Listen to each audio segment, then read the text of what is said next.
The following is a presentation of Puska Media Services in cooperation with the Northern Ontario Walleye Trail. It's time to talk Walleye Tournament Championship Fishing. This is Catching Gold, the official podcast of the NOWT. In the next 30 minutes, hear all of the latest information on the trail, plus highlights of all of the stops across Northern Ontario.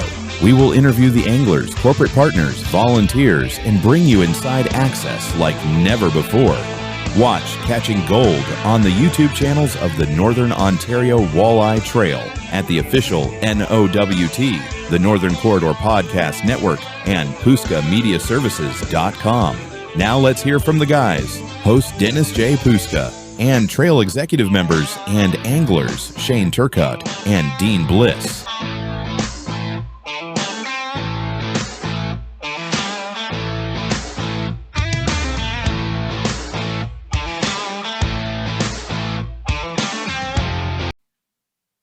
Hi, everyone. It is great to have you with us for another episode of our podcast all about the Northern Ontario Walleye Trail.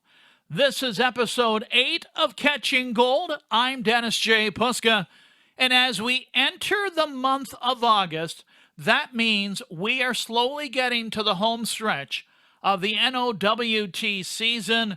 One stop left, and that is a familiar place where anglers love to go, that we're so proud to have them back on the trail again, and that is Matagami First Nation. But that is coming up several weeks from now. But before that, we're going to review the Longlac Walleye Masters that took place last weekend. Oh, baby. We didn't get the big fish and the big weights that maybe everyone was expecting. However, we did get one of the closest finishes we're going to see in a long time. The top 3 teams were separated, I think, by maybe less than a pound. That was amazing. The winners and second place separated by less than 3 ounces. That's incredible. And on our program today, we're going to review the results from the Longlac Walleye Masters. You're going to hear from the folks that won it, and they are familiar to you from Kapuskasing. He is the owner of Raxven, yes, Ride Fish Hunt, that incredible store that's located on Mill Street here in Kapuskasing. We're talking about Miguel and Sam Taillon, the father and son team. They've been on the tour, going to different events. Miguel fishes sometimes with other folks, a lot of time with his son Sam, and they have a lot of fun fishing and doing well. And folks, we're happy to see them notch their first win of the season. So coming up on this edition, you're going to meet those guys. They're going to tell you more about how they did that weekend, a little bit more about what Sam does besides fishing, and he's a very busy young boy. And Miguel will talk more about Raxven too. So that is coming up today. Shane Turcotte, from the NOWT, is alongside for that interview. And as always, we are happy to have him with us for our program. We're glad you're with us. We hope you love these podcasts. Let us know that you're tuning in every week and you like what we do. Of course, you can catch us on YouTube at the official NOWT. That is the YouTube channel of the Northern Ontario Walleye Trail. You can go there for all of the event coverage and all of our podcasts there too.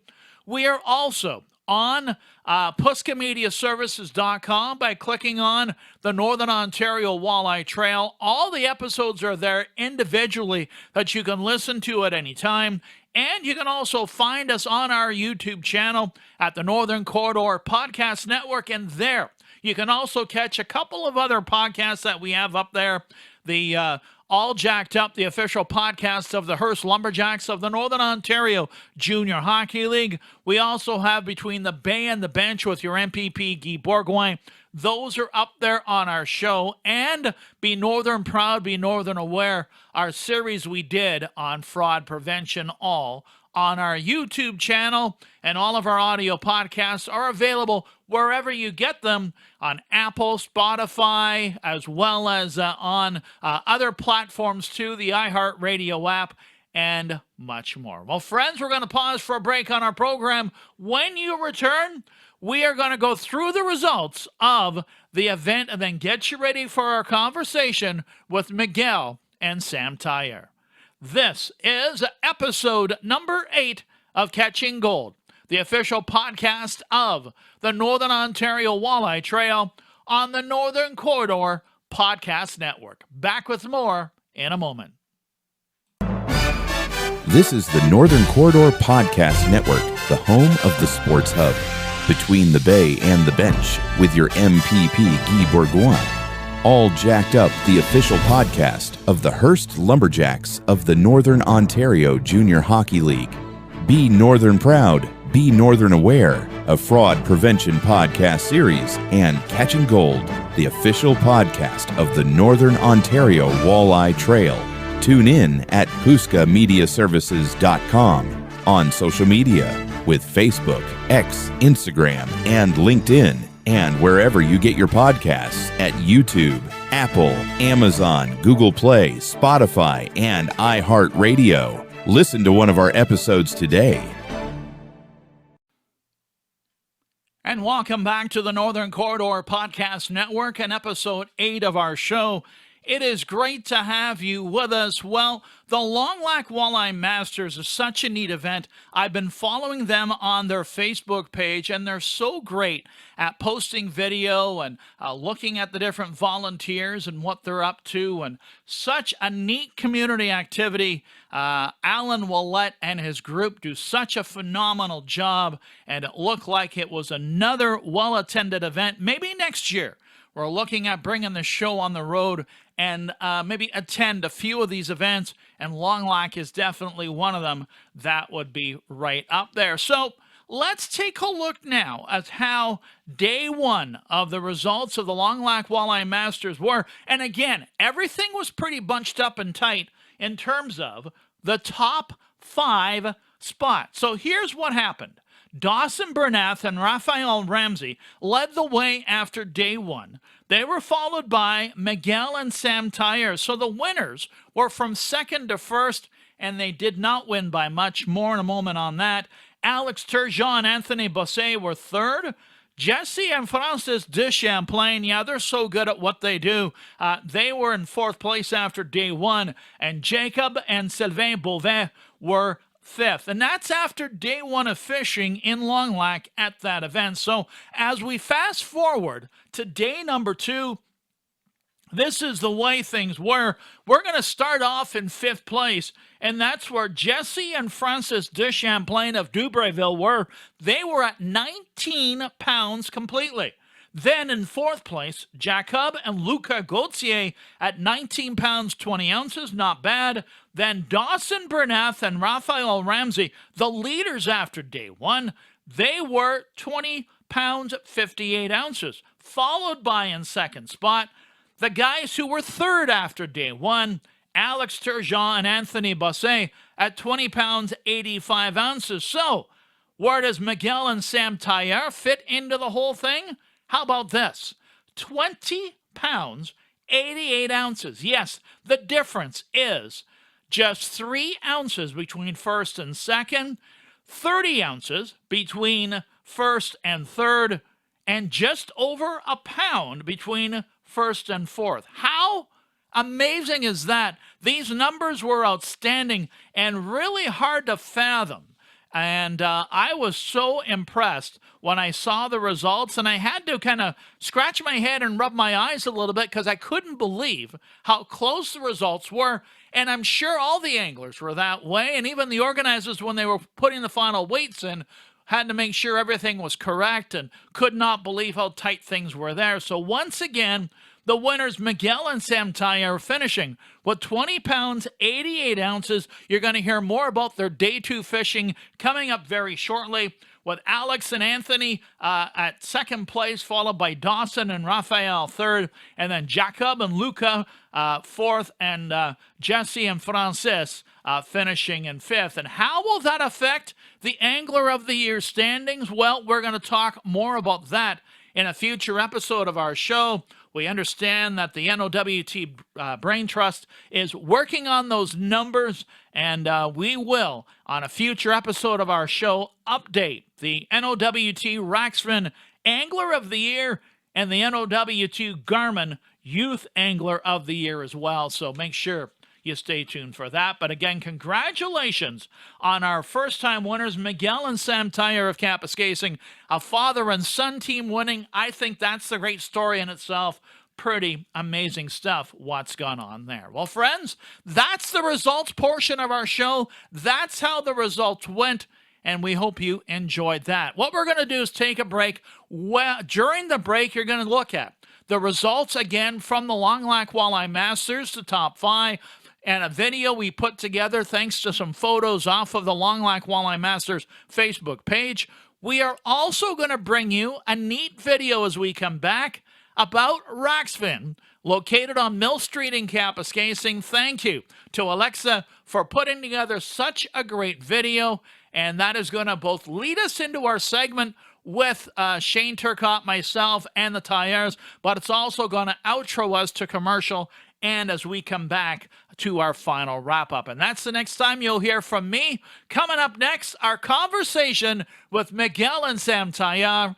It is in our interview spotlight. We'll do that when you come back. This is episode 8 of Catching Gold, the official podcast of the Northern Ontario Walleye Trail on the Northern Corridor Podcast Network.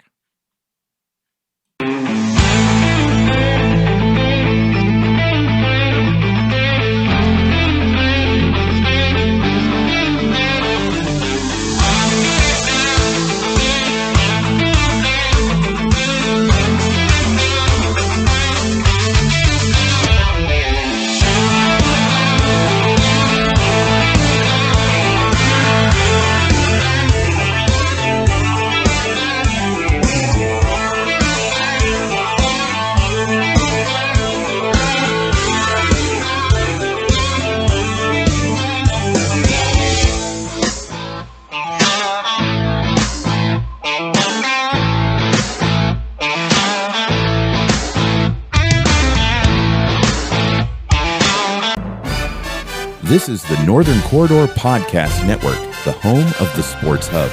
Between the Bay and the Bench, with your MPP Guy Bourgoin. All jacked up, the official podcast of the Hearst Lumberjacks of the Northern Ontario Junior Hockey League. Be Northern Proud, Be Northern Aware, a fraud prevention podcast series, and Catching Gold, the official podcast of the Northern Ontario Walleye Trail. Tune in at PuskaMediaServices.com, on social media with Facebook, X, Instagram, and LinkedIn, and wherever you get your podcasts at YouTube, Apple, Amazon, Google Play, Spotify, and iHeartRadio. Listen to one of our episodes today.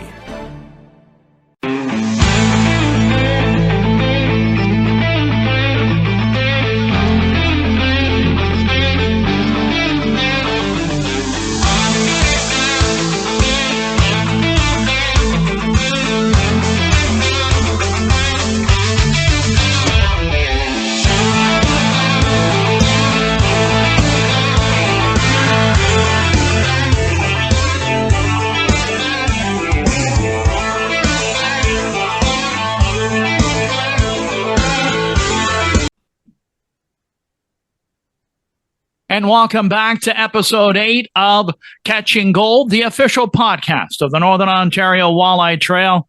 It is great to have you with us. I'm Dennis J. Puska. We just saw the video of Raxfin as we before we came on to our interview segment, and thank you to Raxfin for all you do for the NOWT. And the guy behind it, Miguel Tyre, who also is a winner on the NOWT Trail at the Longlac Walleye Masters, as he and his son Sam got the victory. They were behind in day 1, but rallied in day 2 to win it by 3 ounces. And Miguel and Sam join us on our program from where I'm at in Kapuskasing. And joining us, of course, is Shane Turcotte from the NOWT. And Shane, as I throw this to you, is this one of the closest finishes we've had in an NOWT event in a long time.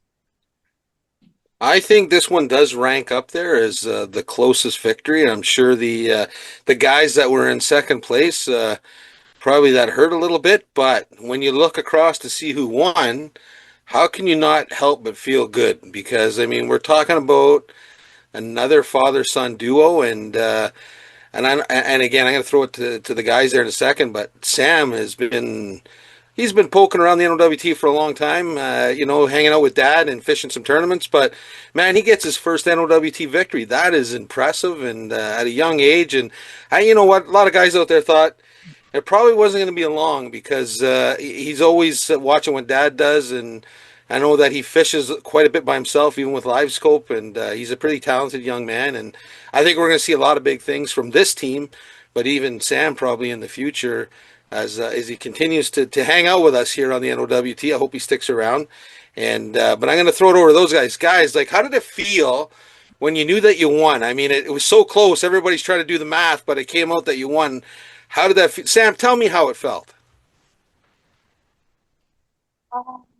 It felt great, a little bit emotional because it's my first time. I heard, and I did hear that. I heard that there was probably some tears happening going on there. I mean, and I'm sure Dad was pretty touched by it as well. I mean, to get a win with your son on the big stage in Longlac, that's got to feel pretty good. Yeah. Oh yeah, it was a good feeling. It's can't really explain that. I'm fortunate that this all happened and dialed down for us this week. We had took a while for the pattern to get through. Sam had a lot of questions starting of the week because I had told him that there were quite often some big fish getting caught there. He did pre-fish with me last year, but as the week was coming along, we figured out a couple of things, and we just need that right. We just needed that right bite this weekend, and it was a tough one. I can say that right now. Those big fish were not all at those spots that they're normal, and it was a tough one. Yeah, and that's what I heard from some of the other anglers. I did speak with some of them, and they said that it wasn't your typical longlac walleye fishing waters this past tournament. It was a little bit different, but I mean, you guys figured it out. I seen your day one fish. I was like 6.36 or 6.4 pounds. That was a pretty impressive fish. And I think you guys were sitting in second place after day one? Is that where you guys were sitting? Yeah. Yeah, correct. Yeah, second day one. And then tell me a little bit about day two. You guys are going out, and obviously, you're probably feeling the butterflies and the pressure. You're going out day two. You want to have a good day.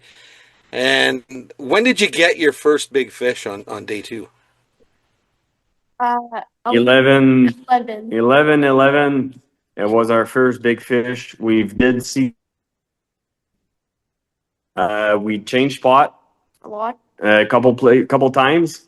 But Sam said, Dad, let's just go back and see if they're going to bite again. We had figured a window also that they were coming in to bite, but it ended up working. And then we backed off a bit and went to that point and got our unders. And then the day started to progress pretty good. Sam did catch the first big fish. It was a 4.89, I think, on Sunday, the 11-11. Nice. And then we had like 8.5 around that, and then I caught a 5.5, maybe I would say like 145, and we tried to hook on a bigger one, but he wouldn't bite, so we just kept on upgrading our unders the most as close as the scale we could be, and that's how it ended up. Yeah, how did it feel? So when you came into the scales on day two, and you're probably hearing about some of the weights, and some of the guys are talking out on the water, I'm sure.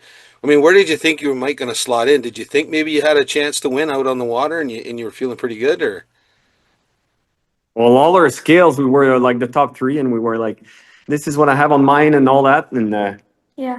Like on our calculator, we had 0.05 to play with if their scale was correct. yeah. So Sam was a bit more stressed than I thought, to be honest, but he did pretty good. And I told him the worst that can happen will be third. and that's really good, right? Like we're all there to win, but I mean, at the end of the day, like it's I was just lucky to get those good bites and to have Sam as a sharpshooter like he was and figuring out all that stuff. And he did help. He did figure out that perfect jig that we needed for the weekend. He did some stuff, and it was pretty good. Yeah.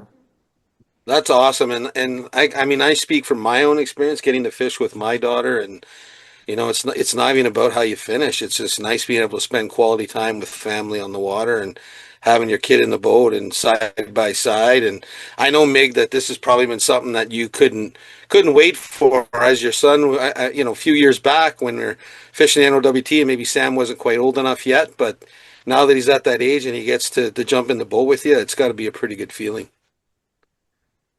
Oh, it is. It's fortunate a lot and super lucky to have him wanting to learn and to go fishing. And we're lucky too. We live on the lake, and he does practice a lot. Like he Prince Craft sponsored, well, not sponsored, but they got us a good boat. So Sam's in an Amarok back tiller with a 40. He has his boat license, and he's out in front and practicing target shooting with the live scope and figure out the fish. And it does help a lot, can tell you that. That's pretty awesome, man. I love the fact that I love seeing the next generation coming up and out on the water fishing. We need the next generation to get out there. We need parents like yourself, Miguel, to give your kids that opportunity. And that's something else I want to talk about. I want to talk about Raxfin. And I remember back in the day when you started, when the talk was we're going to build Raxfin in Kapuskasing, and I think a lot of people are like, well, really, that's a big store in Kapuskasing, and how's this going to work?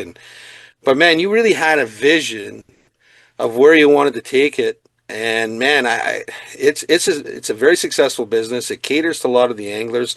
You're building yourself a legacy there. Sam's going to be, he's going to be involved in the business with you. And again, not only you're fishing on the water, you're building something, for the family as well, almost like a legacy. And again, you're giving back to the community. And again, I hear nothing but great things about Raxfin. And Raxfin's been a big part of the NOWT and how you guys work with us. And I mean, tell us a little bit else. What should people know about Raxfin and what you guys have there and what you cater to? Maybe talk a little bit about that. Yeah, so what I tried doing is having a one-stop shop, sport shop in the north here, and now I'm happy I'm online too. But my vision was to have a little Cabela's Bass Pro Shop for all the anglers up north here that, having those new things come up, be able to go see it, touch it themselves, the new bait, not just order online all the time, and be able to, sell boat, do what I love, and it's pretty much what's happening. So, and lucky, like super.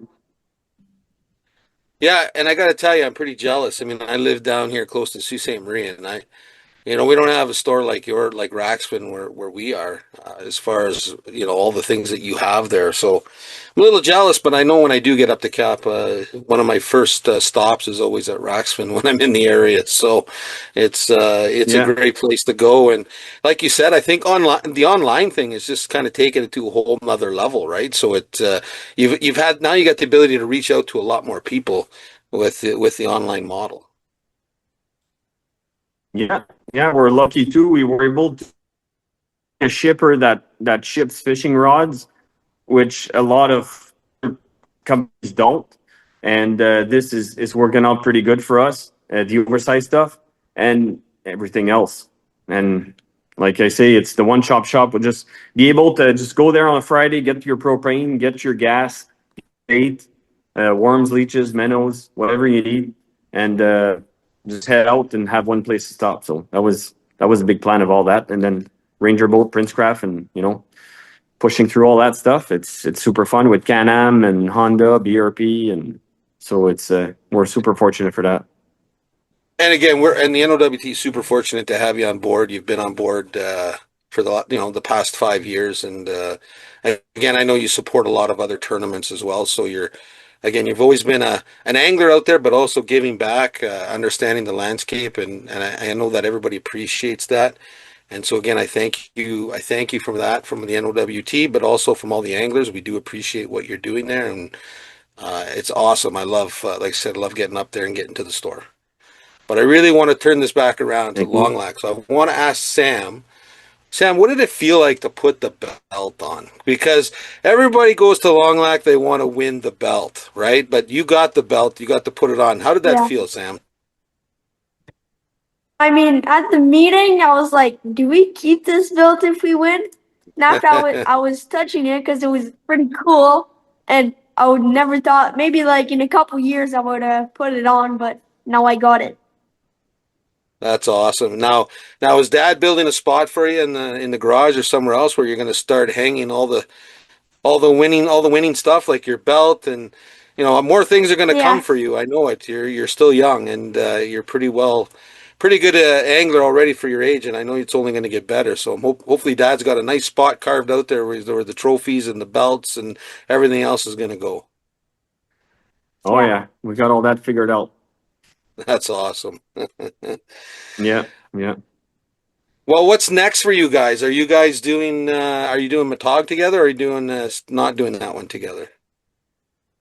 No, because of school for Sam, like with our Right. winter activities that's starting early this year, so we're gonna be holding off from a dog. I'm gonna go with another buddy, but we're gonna be heading to Hearst in a couple of weeks. Yeah, Nice. So you so guys will get Hearst to do is hers together. Hearst is our last one, and yeah, we're feeling good.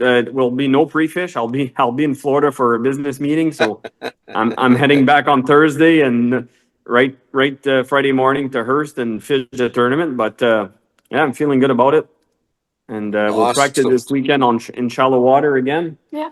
And yeah, hopefully things pans out there. From Florida to Now, Hertz. That's amazing stuff, isn't it? That's from one part of, I've been to Florida so many times, but to go from Florida all the way back up to Cap and into Hearst, Miguel, that's pretty wild, isn't it? Oh yeah, it's gonna be wild for sure. Yeah. Well, there you go. I want to say first, I've been to Raxton many times. I've done some on locations remotes with Moose FM. I love going down to the store. I love checking things out. I'm not a big hunter and angler as I probably should be, but I feel sometimes like a kid in a candy store because you walk in there and you're like, oh, I'd like that. Oh, I wouldn't mind that. I'm sure Shane's the same way. And I'm sure if he comes up with the family, they're kind of like, oh, now, you got to be careful when you walk in that store. But I walk in there and I got a big smile on my face and all the great toys that are there. yeah, and the good thing about Raxman too Oh is yeah. is it doesn't have to be just hunting and fishing, right? Like if I think about it, I mean their Yeti collection there is unbelievable. I mean, if you're looking at for anything Yeti, like they have everything is there that you can imagine. It's sitting there on the shelf, and there's lots to look at, and it's not hard to spend 3 or 4 hours in Raxman looking around at everything. It's like I said, they pretty much have everything you would need, and great staff, and like I said, great store. And yeah, it's if you're going through Cap, it's definitely a stop you need to make. Check out Raxman for sure. But there's something else too, Dennis, that we got to talk about, and I know Sam, he's a pretty active young man here on the fishing in the summer, but I want to talk a little bit about what he does in the winter time because that's pretty amazing too. And I'm wondering if you could shed a little bit of what he's doing there. So Sam, what do you got coming up this winter? I know winter's pretty busy for you and the family. You guys are on the road, but maybe talk to us a little bit about what's your first stop there, and tell us what you're doing in the winter. Okay, so in the winter I do snowmobile racing in the nationals, and we practice in November. Yeah. We start practicing in November. Our friend Timmons is doing snow, and we practice there in December 18 this year. We're doing the first national race, and after it keeps going. Yeah, so December, what's your first stop in December? Where are you guys? Border Cup, Michigan. Nice. That's our Nice. Now, closest one, I think. where did you finish in the standings last winter? Last winter, I finished 11 by 1 point. I fell a lot, but it was my first full year in nationals, getting comfortable on the sled. My dad's getting good at doing clutching, so it goes better when dad. That's pretty impressive all the same, though, like for what you're doing out there. And like I said, being able to travel around with your family and do these events. So how many events are you slated for next winter? What, like 8? Yeah, there's going to be 8. Yeah. Yeah. So you guys are going to be pretty busy come November, December, January. When does it wrap up in March, Mig? April Easter weekend this year was our last one. Yeah, and for us, like a normal weekend is 15 hours away one way for. Yeah. Pretty So far. it's quite a haul, and I'm super lucky to have the team at Raxton, also all my employees there that I'm able to do what I love and to do stuff with my kid and my daughter and my family. So I want to say that too. No, Yeah, I think it's super lucky. fantastic, and I like to follow along in the wintertime just to see what Sam's doing and how he's doing, and I'm sure everybody else does, and I'll definitely be watching again this winter just to see how things go. It's pretty exciting, and again, guys, I can't say enough. I love seeing a father-son, and then to go out and win longlac the way you guys did, and and then you're heading to Hearst. I just think it's these are the things, these are the memories you're never going to forget. And you guys are living it, and I think it's great. And I wish you guys nothing but the best in Hearst. And I'm pretty sure I will see Mig in Matagami this fall. So I won't see Sam, but Sam, I wish you the best, and I hope you get her done in Hearst too. I'm sure you guys have a great chance to do well there. I may be going to Matog, maybe. Not doing it, but just there because The little pre-fish the weekend before. Yeah. yeah. Oh, okay. Yeah. That'd be awesome. So maybe I will see you there Yeah. and get to shake your hand and Yeah. give you the official face-to-face congratulations. But again, I wish you guys both the Yeah. best to go into Hearst, and I'm sure you guys will do well there. So thanks again, guys, for coming in. We'll I'll do our let Dennis best. maybe wrap this up. Well, that's you know what it's Perfect. been. Thanks, Ian. You know what it's been. It's wonderful stories like this, Shane. And what is this? Our third father-son winner this year? Am I right, or second? This will be our second, but we've had 3 winners that are kind of related family-wise. So it's but this is the second father-son duo. We had the Deschamplains, who are again they're their own. They're an excellent team as well, for sure. But I mean, now to have Mig and Sam out there doing it, and I know they did well in Dubreuilville earlier this year. They had a great day one, and so again, it's not like these guys are there. They're in the standings at the top, and just to finally get that win, because these tournaments are not easy to win, and a lot of things have to go right, and you need a little bit of luck too, but I mean, hey, when you can get it done, it's a great feeling, and I imagine they'll be on cloud 9 here. I know Sam's probably gonna be on cloud 9 for a little bit. I'm sure maybe he'll sneak the belt on every now and then just to see what it feels like, but I wish them the best going to Hearst. Now we've got Matagami coming up. That's going to be a big event. And Shane, that's really cool. And Miguel maybe can comment on this too, to go back into Matagami First Nation again. How neat to have them back. I know they're probably getting anxious and excited to say, hey, we're ready to host this event. It's going to be a blast. I'm super pumped. I love that body of water. Yeah, we're super lucky to have Jessica and her team there to organize that also, and back and being part of the NOWT. That's super exciting, and I'm sure that the teams will keep on registering, and we'll have some good sticks there for that tournament. Can't wait. Absolutely. Yeah. Wonderful, guys. That's terrific, guys. thanks for this segment. We've had a lot of fun today getting to know Miguel and Sam Taya, champions from the Longlac Walleye Masters by 3 ounces. A big victory for them. They got the belts, and I know Al and his group do such a great job in Longlac, and we know they put on another terrific event, and our salute to them as well. And again, Miguel, thank you for all you do with Raxfin and for all you do with the NOWT. And Shane, thank you for being with us. Thanks, guys. Thank you. Thank you very much. We're going to pause for one more quick break. When we come back, some final closing comments. We'll send you on your way. This is episode 8 of Catching Gold, the official podcast of the Northern Ontario Walleye Trail on the Northern Corridor Podcast Network.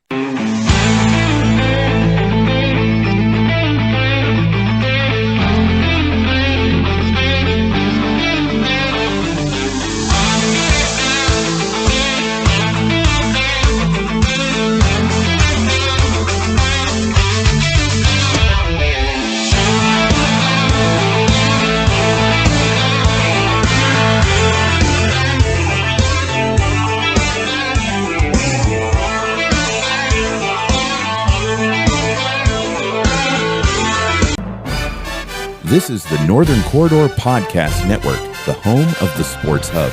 Between the Bay and the Bench, with your MPP Guy Bourgoin. All jacked up, the official podcast of the Hearst Lumberjacks of the Northern Ontario Junior Hockey League. Be Northern Proud, Be Northern Aware, a fraud prevention podcast series, and Catching Gold, the official podcast of the Northern Ontario Walleye Trail.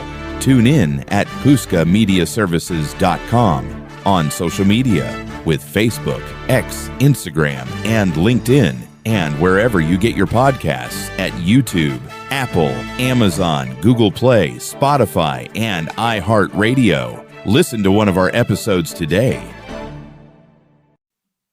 Well, I always enjoy catching up with the anglers, and one of the fun things about doing this podcast is getting to meet them up close and personal and learn about their backstory, learn about their family, learn about how they enjoy taking part in the events, and also what it took them to win on the tour. And we've appreciated that very much. And I've also enjoyed getting to know Miguel and Sam Tyer. I know Miguel from his work at Raxfin and also from work that I do with my other employer, Moose FM and Vista Radio. I go to Raxfin quite a bit, so this is a wonderful opportunity to learn more and share such a wonderful family, Miguel and Sam Tyer. I'm Dennis J. Puska. We're almost out of time here on episode 8 of Catching Gold. And we appreciate Shane Turcotte, as always, taking time, doing such a great job on these interviews. He is so informative, has such great backstory, such great interviews to share. And Shane, thank you for all you do for the NOWT. And thank you as well to Dean Bliss, who couldn't be with us. Dean's also a lot of fun to have on these shows. And we thank them for their friendship. And we also thank you for their partnership. Also, still to come on future episodes of our show, we're going to get you ready for the final stop on the trail this year. That, of course, is Matagami First Nation on Highway 144, and that'll be a lot of fun. We hope to talk to the organizers, and then, of course, we'll have post-race results. Also, on future episodes, we're going to update the NOWT Raxfin Angler of the Year standings, and also update the NOWT Garmin Youth Angler of the Year. Those are coming up on future episodes of our show. Wherever you find us, whether it's on the official NOWT, the YouTube page of the Northern Ontario Walleye Trail, where you can go to and watch the events and watch the results come in as they happen, or maybe you're going to our YouTube channel, the Northern Corridor Podcast Network, not only watching our video podcasts of this, but also our video episodes of the Sports Hub. You can also learn more about our other audio podcasts that are on there. They include All Jacked Up, the official podcast of the Hearst Lumberjacks of the NOJHL. Plus, as well, Be Northern, Proud, Be Northern Aware, a series we did on fraud prevention, which is becoming such a big issue in not only Northern Ontario, but it seems everywhere. Plus, we have Between the Bay and the Bench with your MPP, Guy Bourgoin, and all of what's really going on at Queen's Park with Mushkegowuk, James Bay MPP, Guy Bourgoin. So that's all on my YouTube page, and you can also learn more about us at PuskaMediaServices.com. Make sure you follow the NOWT on social media on Facebook. You can also follow me on Facebook. You can follow Puska Media Services on Facebook. I'm also on X and Instagram and LinkedIn. Well, friends, that's going to do it for this edition of our program. We thank you for being with us, and thank you for Miguel and Sam Tyre for joining us, as well as Shane Turcotte. Yes, we had a little bit of audio and video problems recording that episode, and we apologize for that. As you know, wherever you are, whether you're at the cottage or maybe you're at the lake somewhere, cell phone service, video service sometimes can be just a little bit tricky, and service tends to go in and out. And when we record these episodes, we do our best to have the very best video and audio quality. And we thank you for bearing with us through that. We know how much that is important to you. And it's also important to you guys, too, when, again, as I mentioned, when you're at the cottage or at the lake or even driving to and from events. Friends, that's going to do it for this episode. For Miguel and Sam Tyre, for Shane Turcotte, and also for Dean Bliss, I'm Dennis J. Puska. Be good, stay out of trouble. I'll try to do the same. This has been episode 8 of Catching Gold, the official podcast of the Northern Ontario Walleye Trail on the Northern Corridor Podcast Network. Good night, Dick. Talk to you next time. All the best. Bye for now. Thanks for tuning in to Catching Gold, the official podcast of the Northern Ontario Walleye Trail. Watch all of the episodes on YouTube and at PuskaMediaServices.com. Catching Gold on the Northern Corridor Podcast Network was written and produced by Dennis J. Puska, with assistance from Shane Turcotte, Dean Bliss, and the NOWT. All rights reserved. This has been a 2026 Puska Media Services NOWT Studio 29 DP production.